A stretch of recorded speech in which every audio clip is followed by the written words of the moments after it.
जरांगे पाटलांनी सरकारला अल्टिमेटम दिलेला आहे, त्यामुळे अर्थातच बैठकांवर बैठका सुद्धा आता सुरू होतील आगामी काही दिवसात आणि राजकारणाचं केंद्र होईल अंतरवली सराटी।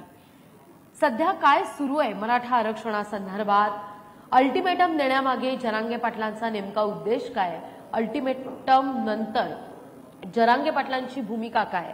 या सगळ्यावर त्यांना बोलता करण्याकरता मुलाखती करता मी सूत्र सुपवते विशाल पाटील सरांकडे। धन्यवाद लाघवी। मराठा आंदोलनामुळे पूर्ण महाराष्ट्राला आणि मराठा नेतृत्वाला मिळालेला एक चेहरा म्हणजे मनोज जरांगे पाटील। विविध आंदोलनांच्या माध्यमातून आजपर्यंत आपण त्यांना पाहत आलेलो आहे, ऐकत आलेलो आहे। मात्र त्यांची भूमिका महाराष्ट्राच्या राजकारणासाठी किती निर्णायक ठरू शकते, काय आहे पुढचं मराठवाड्यासंदर्भातलं त्यांचं स्वतःचं देखील व्हिजन, केवळ फक्त मराठा समाजापुरती नव्हे तर महाराष्ट्राच्या राजकारणात काय घडावं या निमित्तानं अनेक प्रश्न उत्तर आपण त्यांच्याबरोबर करणार आहोत। मात्र इथं उपस्थित असलेल्या सगळ्यांना एक सांगावं असं वाटतं की मनोज जरांगे पाटील यांची तब्येत सध्या खराब आहे। मात्र आज संवादाच्या निमित्तानं विशेष आमंत्रित आपण त्यांना केलेलं होतं, त्यामुळे तुम्ही आलात आणि आमच्याबरोबर या चर्चासत्रामध्ये यावेळेला सामील होतात, त्यासाठी आपलं खूप खूप स्वागत। धन्यवाद। मराठवाडा संवादाच्या निमित्ताने आपल्याला एक विचारावं असं वाटतं मनोज जरांगे पाटीलजी, सातत्यानं अल्टिमेटम पे अल्टिमेटम तुम्ही देत राहिलेले आहात। येत्या काळातला पुन्हा एकदा अल्टिमेटम तुम्ही सरकारला दिलेला आहे। अल्टिमेटम दिल्यानंतरही सरकार काही करेल अशी आपल्याला अपेक्षा आहे का? आणि यावेळेला तुमच्या प्रमुख मागण्या काय आणि प्रमुख उद्देश काय या अल्टिमेटमचा?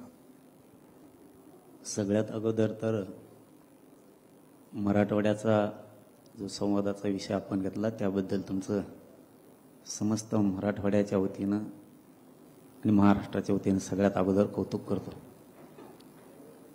अल्टिमेटम देण्याचं वेळ सरकार जाणून बुजून आमच्यावरती आणत आहे। एक गरीबाचं लेकरू न्यायाच्या अपेक्षेनं सरकारकडे मायबाप या नजरेनं बघतं, परंतु सरकारला त्यांच्या अंगातली असणारी मायबापाची माया हे गोरगरिबांच्या लेकरांसाठी त्यांची मनस्थितीच तयार होत नाही। म्हणून नाविलाजानं आम्हाला अल्टिमेटम द्यायला लागतो।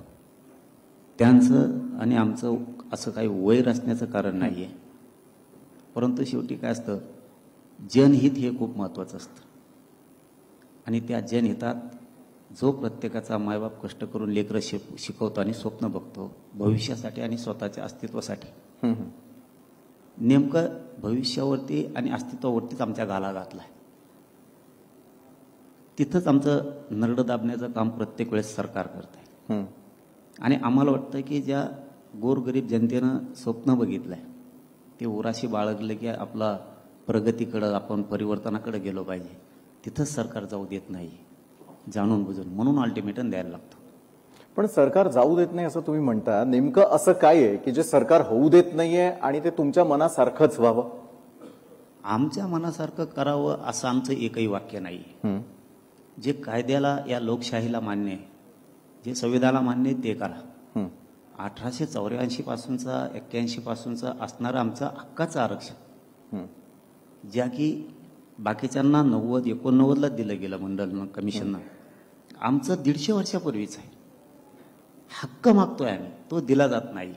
आमचं म्हणणं आम्ही त्यांच्यावरती लादित नाहीये, बरं सरकार आमच्यावरती त्यांचं म्हणणं लादतंय। त्यांची दडपशाहीची भाषा ती आम्हाला लादली जाते आमच्यावरती। आमचा हक्क द्या म्हणतोय आम्ही, आमचं मत त्यांच्यावरती लादित नाहीत, पण आता त्याला नाविलाज आहे। जशी व्यक्ती असेल, जशी विचार असतील तसं सरळ करायला लागतं आम्हाला, त्याला नाविलाज आहे। बरं, मराठवाड्यातले एकूण 8 जिल्हे अजूनही वेगवेगळ्या समस्यांनी ग्रस्त असल्याचं पाहायला मिळतं। स्वातंत्र्याच्या काळानंतरही 75 वर्ष झाले आपण सगळेजण विविध समस्यांनी ग्रस्त असल्याचं केवळ बोलतो, मात्र याचं मूळ कारण काय असू शकतं असं मनोज जरांगे पाटलांना वाटतं? विषय कोणचा? विषय एवढाच की आज फक्त मराठवाडा जो आहे त्यातल्या 8 जिल्हे एवढ्यात समस्या मर्यादित नाहीये। 75 वर्ष स्वातंत्र्याला मिळूनही आजही आपण जात पात राजकारण यावरतीच बोलतो आणि त्यानुसारच आता महाराष्ट्राची प्रगती होईल, मराठवाड्याची प्रगती होईल असं समजायचं का? जातपात तर मराठवाड्यानं नाही आणली किंवा या महाराष्ट्रानं पण नाही आणली, हे राजकीय लोकांचीच इच्छा असते। एक कोण म्हणायचं जात संपुष्टात आणायची आणि दुसरी कोण सांगायचं जाती जनगणना करा। जात त्यांनीच ओपन केली, आम्ही थोडी केली। आम्ही या प्रवाहात आहेत. हं. परंतु मराठवाड्यांच्या विकासाच्या संदर्भात जर म्हणलात, हं. नुकसान मात्र आमचं खूप झालं. विदर्भ आणि मराठवाड्यात आमचं नुकसान 100% झालं. योगायोगानं माझे मुख्यमंत्री साहेब अशोक चव्हाण साहेब आहेत, त्यावेळेस करताना जर आणखीन थोडं बदल केला असता तर बरं झालं असतं. मी लोकशाहीच्या माध्यमातून सांगतो, आमचा ग्रीन बेल्ट केला त्याबद्दल तुमचं कौतुक आहे, जायकवाडी उभा करून धरण. पण ते 2 पाट आहेत ना, उजवा आणि डावा. मराठवाडा त्या काळ वैधानिक महामंडळाचा विषय पण घ्यायलाच पाहिजे आपण, तो पण घेणारच आहेत. ते नुसतं स्थापन केलंय, त्याच्यावरती अध्यक्ष कोणी आम्हाला माहीत नाही. आमचे किती पैसे थकलेत, हजारो, मला वाटतं 20 का 25 हजार करोड रुपये थकलेत, त्याचा विकास नाही आमचा तर सगळा पाचकाच झालेला आहे चौकोन. पण हे जायकवाडीनं जर आम्हाला ग्रीन बेल्ट यांना आणखीन करता येत होता. डावा आणि उजवा कालवा गेला जायकवाडीचा, त्यावेळेस तो असा डांबरी रोड नेल्यासारखा सरळ नेलाय खाली असा दोन्ही बाजूनं. तो जर असा पश्चिम महाराष्ट्रासारखा नागमोडी केला असताना तर तो इथून जाफराबाद, भोकरदनहून मेकर इकडून जाऊन परतूर मंठा घेऊन नांदेडकडे निघत होता. मांजरात का नेऊन सोडलं असतं पाणी तरी चाललं असतं, तरी 3 जिल्हे एका पाटाखाली ओलिताखाली आले असते. बरं. पलीकडचा पाट तो गेवराईकडून सरळ खाली नेलाय. तो शिरूर मार्गे तिकडं बीड, शिरूर, कळंब मार्गे जाऊन लातूर जिल्ह्यात येतो. म्हणजे तिकडून सुद्धा 3 जिल्हे कव्हर होत होते. जर हे त्यावेळेस करून घेतलं असतं तर आज हे 8च्या 8 जिल्हे, त्याच्यात विदर्भाचा सुद्धा एक जिल्हा आला असता की बुलढाणा, हे सगळा ग्रीन बेल्ट राहिला असता. हे सरळ नेलेत. पश्चिम महाराष्ट्रात असं नाही. मी एक कुठंतरी बघितलं, मला आठवत नाही, एकाच पाटावरून 6 ते 7 वेळेस जायला लागला आम्हाला, एकाच पाटावरून. इतकी नागमोडी केली. आणि यांनी आमचे पाट असे सरळ नेले, डांबरी रोड नेल्यासारखा खाली. कुंकड नेले त्यांचे त्यांनाच माहीत. जर हे व्यवस्थित त्यांनी ते निवेदन जर केलं असतं तर 100% मराठवाड्यातले ओलिताखाली एक जिल्हा सोडला तर बाकी 7ची 7 पण आले असते. काही ठिकाणी फक्त लिफ्ट टाकायचंच काम होतं. 1-2च ठिकाणं असे होते की तिथं लिफ्ट टाकायला लागली असती पाहण्यासाठी, तर सगळा मराठवाडा ग्रीन बेल्ट झाला. Green belt. एक तर कौतुक केलंच आम्ही त्यांचं की आम्हाला तर कळत बी नाही, लोक सांगतायत म्हणून आम्ही सांगतो की त्यांनी ते जायकवाडी उभा केला म्हणून ह्यो ग्रीन बेल्ट आज दिसायला लागला. आज लोक जे बागायती करतायत ते जायकवाडीमुळे झालं. पण ते तेवढं केलं असतं तर चांगलं झालं असं. नसन तर इथून पुढे जरी डोक्यात घेतलं तर बरं होईल. चव्हाण साहेबाचं सरकार आहे, खाली ते वरून तेच आहे, चौकून तेच आहेत. आता जर कुठाने केले हे जरा ते पाठ पळेले काचा इकडं तिकडं, तर इथून पुढे तरी सांगावं मोदी साहेब तुमचेच आहेत, मुख्यमंत्री तुमचेच आहेत, मराठवाडा आणखीनच तुमच्या हातात आहे. एकदा पुन्हा एकदा ग्रीन बेल्ट करायचा. ते पाट फिरवा जरा चौकून सगळीकडे. बरं, फिरवल्या जातील अशी अपेक्षा करूयात आणि हिरवाईनं नटावा पुन्हा एकदा मराठवाडा. कारण याच अनुषंगानं आज आपली चर्चा सुरू आहे. बरं, मराठवाड्याची जी सूत्र आहेत त्या संदर्भात तर मला आपल्याशी बोलायचंच आहे. मात्र त्याही पूर्वी जो मगाशी आपण ओझरता उल्लेख केला, केंद्र सरकारने एक मोठा आणि महत्वाचा निर्णय घेतलेला आहे, तो म्हणजे जातनिहाय जनगणनेसंदर्भातला. जातनिहाय जनगणना ही कुठल्या गोष्टी संदर्भावरची मात्रा आपल्याला वाटते, कुठलं औषध आपल्याला वाटतं, दुसरीकडे घेतलेला निर्णय आणि त्याची अंमलबजावणी याविषयी तुमचं स्वतःचं काय मत आहे? आता त्याचा उद्देश काय हे माहित नाही मला. कोणत्या उद्देशानं जनगणना, बरं, कोणत्या उद्देशानं आहे ती ही माहिती नाही.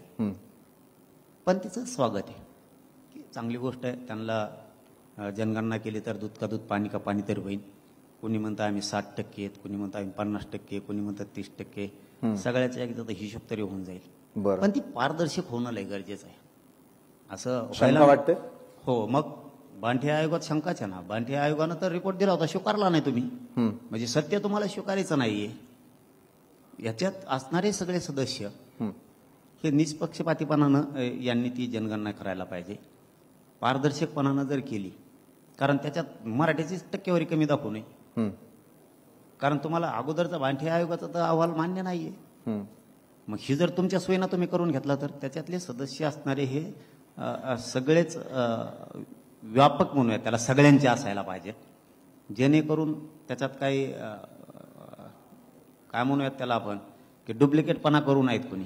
नसता मग असंच होणार. बाठी आयोग तुम्ही स्वीकारला नाही, त्याच्यात जर काही अपरातपर झाली, खोट आलं तर ते अहवाल मग स्वीकारायला विरोध होणार. कारण दुसरा सुद्धा मोठा वर्ग आहे. कारण महाराष्ट्रात मराठा आहे, पटेल आहे, गुर्जर आहे, जाट आहे, हे मग मोठा समाज यादव समाज आहे, हे बी क्षत्रिय समाज आहेच ना. मग आम्हाला जर कुठं वाटलं की देश लेवलवर तुम्ही जातीय जनगणना करता पण तुमच्या सोयीनं करताय, तर मग तिथं विरोध होणारच. बरं, जातनिहाय जनगणना आणि त्याची होणारी अंमलबजावणी याविषयी तुम्ही शंका उपस्थित केली. मात्र जातनिहाय जनगणना झाल्यानंतर समोर येणारी जी आकडेवारी असेल किंवा इव्हन ओबीसी संदर्भातही यापूर्वी इम्पेरिकल डेटा संदर्भातही अनेक शंका कुशंका उपस्थित झाल्या, त्यामध्ये क्लॅरिटी येईल असं वाटतं का? आणि मराठा समाज त्याला हवं असलेलं आरक्षण त्यासाठी हे पूरक वातावरण आहे असं समजता का तुम्ही? आता ते पुढचं आता का नाही सांगता यायचं, आहे का नाही. पण एक आहे, आम्हाला काही मिळायचं म्हणलं की यांचं काही ना काहीतरी लफडं मध्ये येतच. इकडून तिकडून आम्ही आता वरगडून लढून त्या आरक्षण आणलंय, येणे मध्येच ती जनगणना आणली आमची.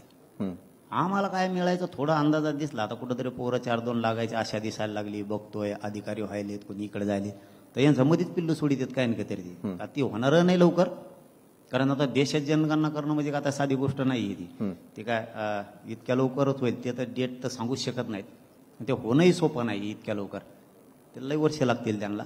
पण एक म्हणणं माझं पुन्हा लोकशाहीच्या माध्यमातून आहे की जनगणना ही पारदर्शक व्हायला पाहिजे. बरं, त्याच्यामध्ये तुमच्या सोयीने तुमचे मतं त्याच्यावर लादले नाही पाहिजेत इतकेच. कारण एखाद्याच्या समाजाला तुमच्या एका चुकीच्या दिलेल्या अहवालामुळं त्यांचं आयुष्य उद्ध्वस्त नको व्हायला. जसं की ज्यावेळेस आम्ही मुंबईला गेलो मोर्चा घेऊन, सांगून एक मिनिट नक्की. त्यावेळेस तिथं असं ठरलं की काही अध्यादेश सगळ्या सोयऱ्यांचे त्याच्या काढताना, मराठा आणि कुणबी याचे काढताना म्हणलं आपण मराठ्यांच्या मुलीला मोफत शिक्षण करूयात. हे बघा, म्हणजे आपण कसं त्या जनगणनेनं असं करायला नको, जसं आम्ही केलं असं तुमचं हे नियत असावं असं आमचं म्हणणं आहे. मराठ्याच्या मुलीला मोफत शिक्षण करत असताना आम्ही सांगितलं की बाबा लेकीबाळीनं काय केलं, मराठ्याच्या करण्यापेक्षा सगळ्या जातीच्या करा ना. लेकीबाळीनं कोणाच्या काय केलं याच्यात कशाला भेद करताय उगाची उगा. मराठ्यांच्या मुलीला मोफत करायचं तर जाऊ द्या, बंजारा समाजाच्या घेऊ द्या, लोहार समाजाच्या घेऊ द्या, सुतार घेऊ द्या, धनगर घेऊ द्या, माळी समाजाच्या घेऊ द्या, जेवढे काय असतील तेवढ्या कुंभाराला घेऊ द्या. जितक्या 18 पगड जाती, 12 बलुतेदारांचे लेकरं आहेत, लेकीबाळी आहेत, यांच्यात जातीभेद कशामुळं? घेऊ द्या सगळ्यांना. आणि आज त्या सगळ्या मुलींना मोफत शिक्षण झालं. म्हणजे याच उद्देश असा ठेवून त्यांनी जनगणना करताना डोक्यात मात्र काही खुटी ठेवून करायला नाही पाहिजे, ती पारदर्शक करायला पाहिजे. बरं, पण ज्या ज्या वेळेला निवडणुका होताना दिसतात त्यावेळेला त्याचं मायक्रो प्लॅनिंग प्रत्येक पक्ष करताना दिसतो. कारण सत्तेपर्यंत जाण्यासाठी महाराष्ट्र असेल किंवा इतर राज्य असतील त्या ठिकाणी देखील तिथल्या जातनिहाय जी त्या ठिकाणची रचना आहे त्याचा वोट बँकेसाठी वापर केला जात असल्याचं दिसतं. ते येत्या काळात होऊ नये असं तुम्हाला वाटतं का? दुसरीकडे मराठा आरक्षणाला तुम्ही अजूनही धरून आहात, मराठा आरक्षण मिळावं असं एका बाजूला म्हणतात. मात्र मराठा आरक्षण मिळाल्यानंतर जातीचं राजकारण आणखी वाढीला लागेल असं नाही का वाटत आपल्याला?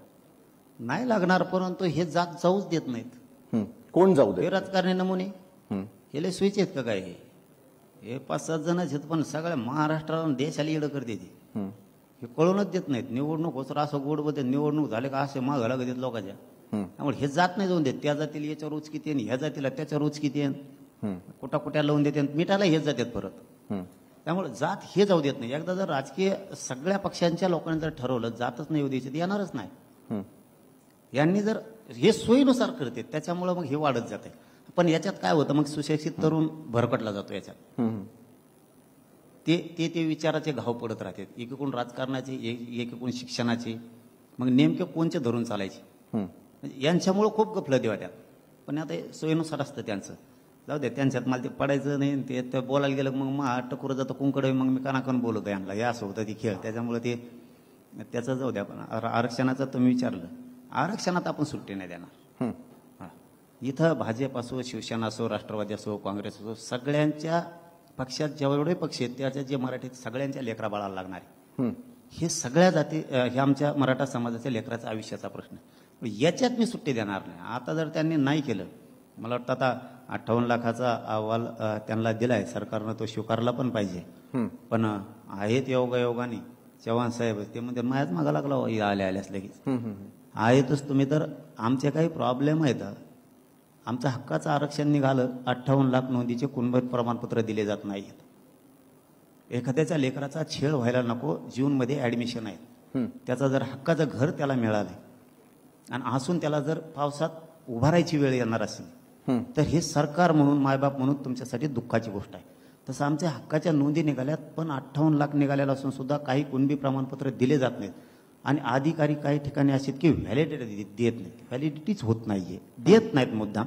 एक उदाहरण बीडचं सांगतो. एक लॉला एका विद्यार्थ्याने ऍडमिशन घेतलं होतं, 8 महिने झाले तरी त्याची व्हॅलिडिटी नाही दिली, नाही मिळाली, त्याचं ऍडमिशन कॅन्सल झालं आणि त्याच्यावर मग त्या अधिकाऱ्याने 8 दिवसांनी दिली.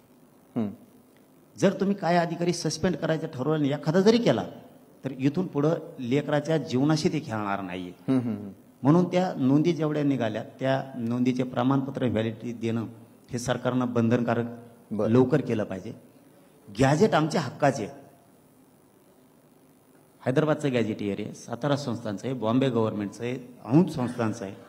आमचा हक्क तर आम्हाला द्या. तुमचं आमचं वैर असण्याचं कारणच नाहीये. तुम्ही सूड भावनेनं आमच्याशी वागताय, बरं, असं आम्हाला वाटायला नको. असून देत नाहीत म्हणल्याच्या नंतर तुम्ही सूड भावनेनं आमच्याशी मुख्यमंत्री वागतायत हे आम्हाला वाटायला नको. त्याच्यासाठी तुम्ही दिलं पाहिजे. तुम्ही केसेस मागं घेऊ म्हणले, त्या पण घेतल्या नाही. सगळ्या सोयऱ्यांची अंमलबजावणी करू म्हणले, ती पण केली नाही. तुम्ही वाचितातच किती दिवस आम्हाला याचा मेळ लागत नाही. ते सगळ्या सोयरीच्या अंमलबजावणी हरकती घातल्या, संपल्या म्हणले पुन्हा आणल्या का तुम्हीच आणता का जाऊन? अभ्यास चालू आहे. आता ते गॅजेट वाचायला 3 महिने झालं वाचित. म्हणजे ही तुमचा हट्ट चांगला नाहीये. तुमचा हट्ट आमच्या लेकराच्या मुळावर बसतोय. आईबापाला माहित असतं पैसा कसा आणायचा आणि त्या लेकराला कसं शिकवायचं. बरं, तुम्ही म्हणताय मुख्यमंत्री सूड भावनेनं वागतायत, असं तुम्हाला का वाटतं नेमकं? तुम्ही त्यांच्याशी भेटीगाठी घेतल्या असतील, त्यांचे अनेक वेळेला आलेले जे मंत्री आहेत त्यांच्या तुमच्याबरोबर चर्चा झालेल्या आहे. आत्ता तरी ते टप्प्यात येईल, मराठा आरक्षण आपल्याला मिळेल असं वाटतं का? मुख्यमंत्री देवेंद्र फडणवीस पाहत असतील तर काय आवाहन यावेळेला तुम्हाला करायचं आमच्या माध्यमातून? आरक्षण मिळेल का नाही हे मी नाही सांगू शकत, पण आरक्षण मी घेणार. बरं, आणि ते बी 29 ऑगस्टलाच घेणार. यांनी जर त्याच्या आत नाही दिलं, मला बाकीचं माहित नाही. ते मुंबई बंद पाडणारे का सुरू राहणार ते काय मला माहित. मी आरक्षण घेणार. मी एखाद्याच्या मागं लागलो की मागच लागतो. एखाद्या विषयात सरकारला इशारा समजायचा, इशारा समजा म्हणा नाही, तिकडे तुम्हाला काय समजा 2 वर्ष झाले मराठी बारी आली ना आमची. हे सलाना लो मला डॉक्टरला शिर सुद्धा सापडत नाही. हाडकाला लवित एखादी बार दे. आमचा किती फेस पडला इकडं. त्यांच्याशी त्यांना काय समजायचं त्यांनी ठरवावं. माझा हट्ट हक्कासाठी, गरिबांच्या लेकरासाठी. तुम्ही आम्हालाच विटीच धरताय. तुम्हाला का माया येत नाही? चला, त्यांचं गॅजेट हक्काचं आहे, ती सरकारी नोंदी आता आम्हाला त्या द्यावाच लागणार आहे. असं का म्हणत नाहीत तुम्ही? हा, तुम्ही दुसरं वेगळं काही असेल तर नका देऊ. तुम्ही आमचं तर आम्हाला द्या ना यार.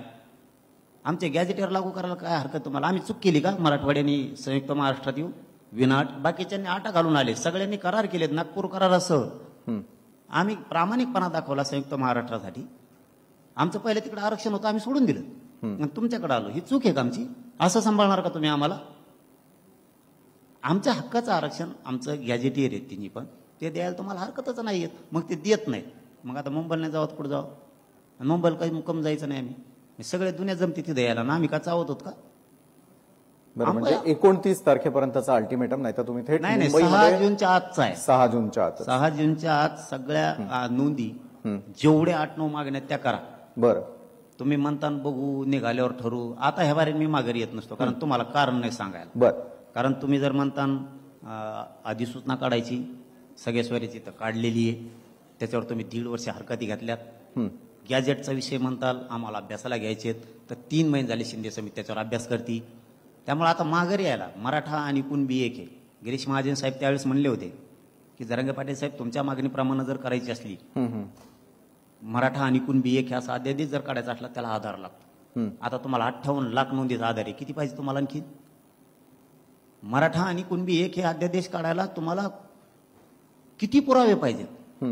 5 मिनिटाचं काम आहे अध्यादेश काढायचं कॅबिनेटमध्ये. तुम्हाला प्रॉब्लेमच काय तर आम्हालाच कळत नाहीत. परत आम्हालाच नाव ठेवणार तुम्ही की तुम्ही जातीवादी आहेत किंवा तुम्ही अमुक आहेत, तुम्ही लय अडवून करता.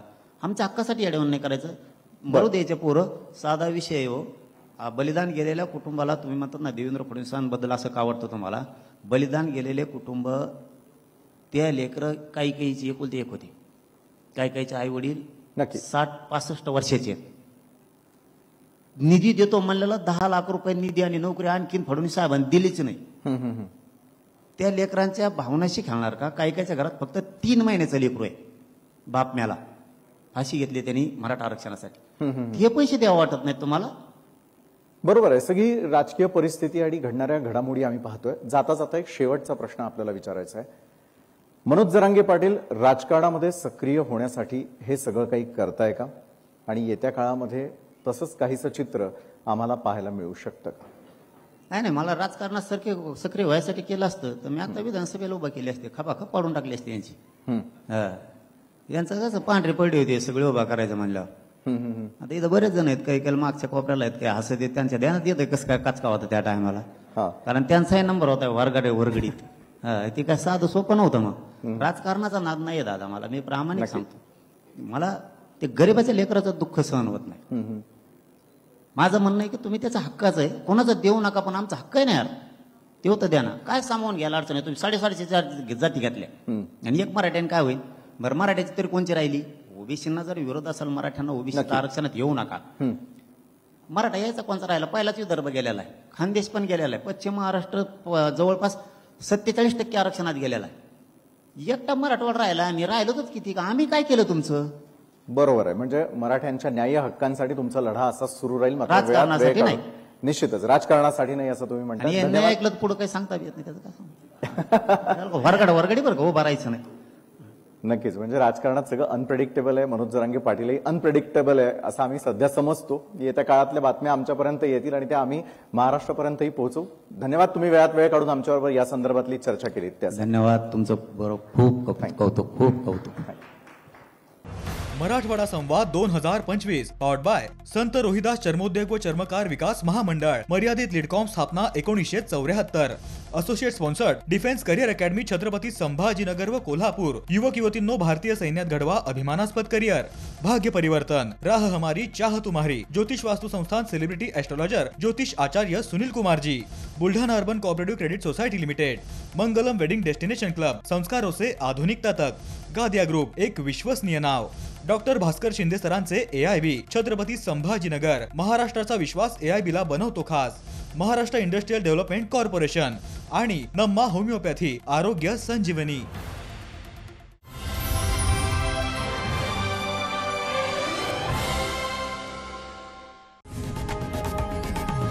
लोकशाही मराठी ऐका, पहा, जागरूक रहा.